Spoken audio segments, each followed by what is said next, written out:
दोस्तों नमस्कार। आप देख रहे हैं न्यूज़ दूध और मैं हूं आपका दूध सुधीर उपाध्याय।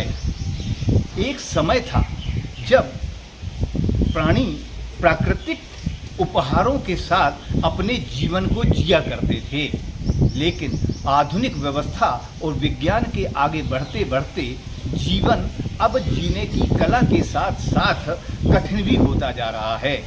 जी हाँ, प्रकृति प्रदत्त उपहार, चाहे वो नदियाँ हों या जंगल, मानव के लिए वरदान हुआ करती थीं, जो आज भी मौजूद हैं।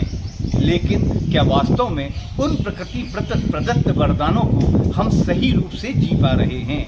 महानगरों में तो अब स्विमिंग पूल और विभिन्न प्रकार के क्लब वास्तव में लोगों के मनोरंजन का साधन बने हैं। फिर भला इस आदिवासी अंचल में जहां नदियां हैं, पहाड़ हैं, जंगल हैं, जहां प्रकृति का उपहार मौजूद है, वहां भी यह स्थिति क्यों बन रही है?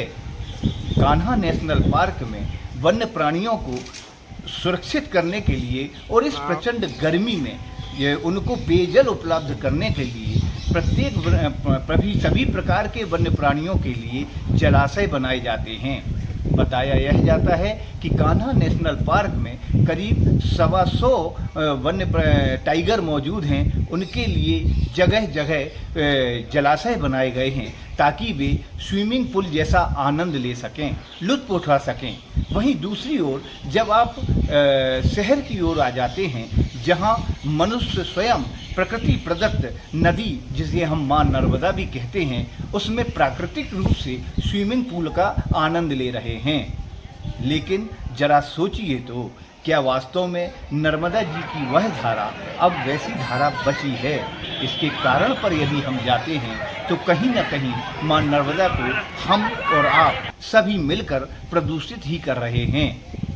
स्विमिंग पूल का आनंद लीजिए, नर्मदा नदी का आनंद लीजिए। यदि आप नर्मदा को बचाने के लिए प्रयास नहीं करेंगे, ईमानदार प्रयास नहीं करेंगे, तो एक दिन वह भी आएगा जब नर्मदा की धारा पतली से पतली होकर रुक जाएगी। फिर भला आप ऐसा आनंद कैसे ले पाएंगे?